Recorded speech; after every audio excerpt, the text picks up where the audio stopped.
जाऊया की सगळं 25-25. हा व्यवस्थित धरकी रे असा कामामध्ये हो ना बा त्याच्या शूटिंग चालू आहे शूटिंग कामाची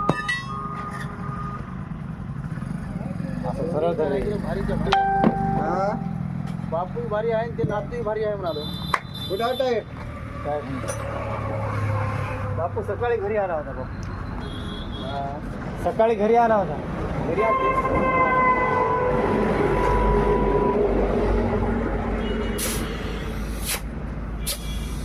आता चालतंय की बराच योग झाला घरी आता चालतंय. कार्यक्रम